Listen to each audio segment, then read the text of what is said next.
كان محمد أبا أحد من رجالكم ولكن رسول الله وخاتم النبيين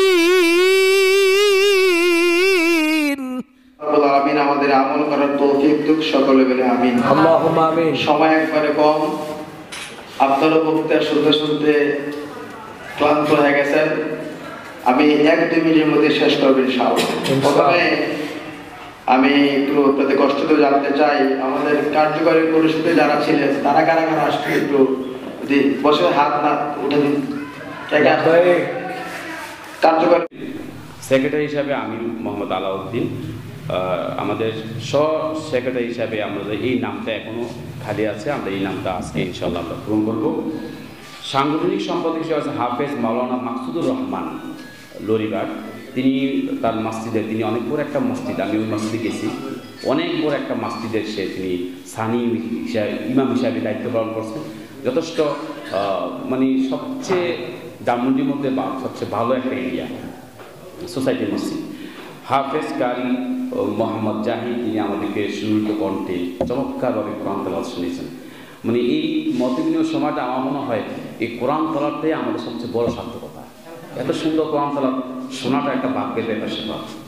যাকে আমরা হাফেজ কারি জাহিদ ইয়াং একদম একজন দোয়া করবো, আল্লাহ রাব্বুল আলামিন তার কণ্ঠের জন্য আরও দরদ বাড়িয়ে দেয়, যেন তিনি আরও সুন্দরভাবে কোরআন তেলাওয়াত করতে পারেন। তারপরে আমাদের অর্থ সম্পাদকের দায়িত্ব পালন করছেন মাওলানা মিজানুর রহমান। এই যে মাওলানা মিজানুর রহমান সাহেবকে চিনে রাখেন, আমাকে না চিনে চলবো, হজরতকে চিনে রাখেন, কারণ এখানে ক্যাশ কিলোতে সব এখানে থাকে, এখান থেকে আপনারা একটু যোগাযোগ রাখবেন। তারপর হচ্ছে আমাদের সমাজ কল্যাণ বিষয়ক সম্পাদক হচ্ছে মাওলানা মোহাম্মদ ইসরাফিল, তিনি প্রভাষক সৈয়দপুর কামিল মাদ্রাসা। তিনি অনেকে আছেন আপনার রাজাপুরে, তিনি মানে দীর্ঘদিন সময় কাটিয়েছেন। পাশাপাশি আমার বিভিন্ন প্রতিষ্ঠানের শিক্ষকবৃন্দগণ জ্ঞাপন করছি, যিনি আজকে আমাদেরকে ওলামা পরিষদের কমিটির সভায় উপস্থিত হওয়ার তৌফিক দিয়েছেন, সকলে মিলে আলহামদুলিল্লাহ। অসংখ্য অগণিত দুরূদ সালাম প্রেরণ করছি নবী মুহাম্মদ রাসূলুল্লাহ সাল্লাল্লাহু আলাইহি ওয়াসাল্লামের উপর। আসলে আমরা একবার শুকরিয়া আদায় করছি, যিনি আমাদেরকে গত 5 বছর থেকে এ পর্যন্ত বিভিন্ন জায়গায় কোরআনের কারণ, বিভিন্ন সভা অনুষ্ঠান, মতবিনিময় সভা করার সুযোগটুকু আল্লাহ সুবহানাহু ওয়া তাআলা দিয়েছেন। তাই আমরা সকলে আলহামদুলিল্লাহ জানাচ্ছি, শুকরিয়া আলহামদুলিল্লাহ। কারণ বিগত বছরগুলো, বিগত দিনগুলোর মধ্যে আমরা একমাত্র কোরআন খতম আর বিধান ছাড়া তার জন্য আলেমরা একত্রিত হতে পারেনি, ঠিক না? ইনশাআল্লাহ সেই প্রত্যাশা নিয়ে আমার সংক্ষিপ্ত আলোচনা শেষ করলাম। আসসালামু আলাইকুম ওয়া রাহমাতুল্লাহি ওয়া বারাকাতুহু। হাফেজ মুফতি নাজমুল হক সাহেবকে এই পর্যায়ে আমাদের সংক্ষিপ্ত বক্তব্য নিয়ে আসছেন হযরত আল্লাহ মাওলানা শাহ আলম। হযরত আল্লাহ মাওলানা শাহ আলমকে সংক্ষিপ্ত বক্তব্য পেশ করলেন। সম্মানিত ইমাম ও খতিববৃন্দ, এক নম্বর বিশেষ শারীরিক অসুস্থতার কারণে তিনি আমাদের মাঝে উপস্থিত হতে পারেন নাই, সেই জন্য 2 নম্বর আয়াতে বলছেন যে তোমরা হে ঈমানদাররা, তোমরা আল্লাহকে যথাযোগ্য ভয় করো এবং মুসলিম অবস্থায় মৃত্যুবরণ করো। মুসলমান এবং ঈমানদারকে আল্লাহ পাক ঐক্যের আহ্বান জানাচ্ছেন, ওয়াতাসিমু বিহাবিলিল্লাহি জামিআন ওয়া লা তাফাররাকু। আল্লাহ পাক প্রথমেই বললেন, হে মুসলমানগণ এবং ঈমানদারগণ, তোমরা মুসলমান হয়ে মৃত্যুবরণ করো এবং ঐক্যের আহ্বান জানালেন এবং তোমরা বিচ্ছিন্ন হয়ে না। সহিহ মুসলিম শরীফের হাদিস, قال رسول الله صلى الله عليه وسلم আল মুসলিমুনা কারাজুলিন ওয়াহিদিন।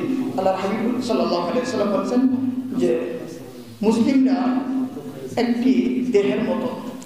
গোটা বিশ্বে আজ যদি 200 কোটি মুসলমান থাকে, তো 200 কোটি মুসলমান একটি দেহের মতো, ইস্তাকা আইনুহু ইস্তাকা কুল্লু।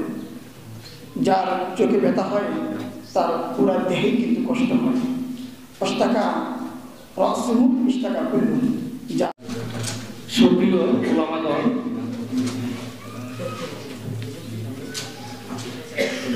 গত কিছুদিন আগে পাঁচরার মাওলানা মিজানুর রহমান মিজান ভাই আমার সাথে পরামর্শ করলো যে সম্পর্কের রেসিডেন্সিয়াল মডেল স্কুলে ওলামা ঐক্য পরিষদের একটা প্রোগ্রাম করবে।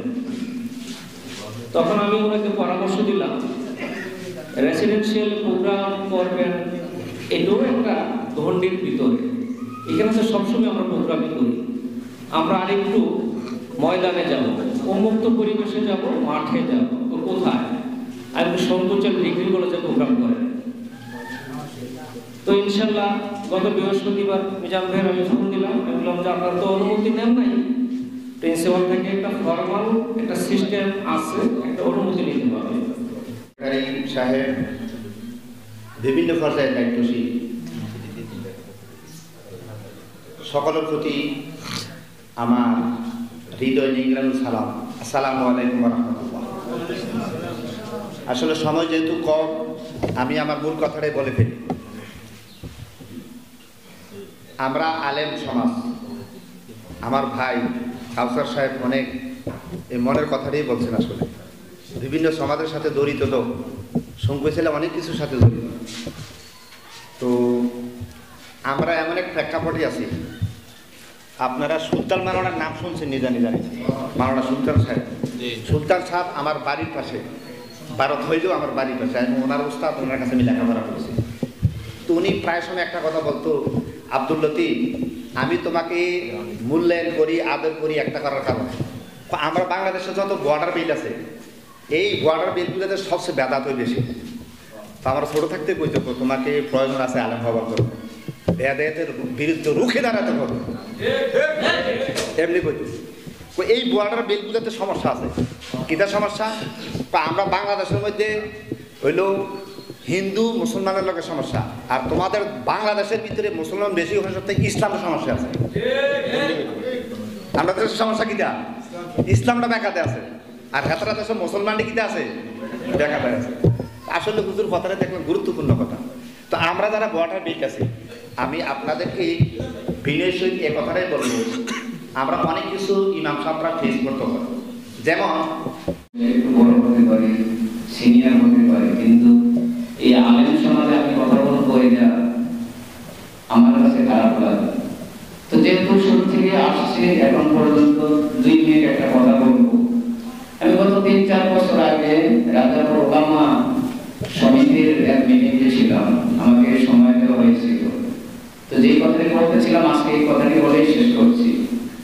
আমি বলছিলাম যে আহলে হাদিস হোক, জামাত হোক, তাবলীগ হোক, কওমি হোক, আহলে সুন্নাত ওয়াল জামাত হোক, যে যেই দলের হোক, সে যদি শিরক বিদআত কুফর থেকে বাঁচতে পারে তাহলে আমরা তাকে নিতে কোনো সমস্যা নাই।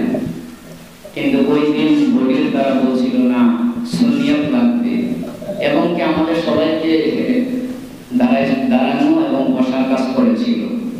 আজকে তারা বুঝে প্রায় আমাকে বলে যে চলে গেল কেন? আমি বলছিলাম চলে গেছে এই জন্য যে 10 জনে কোরআন খতম করছি, করার পরে সবাই মিলে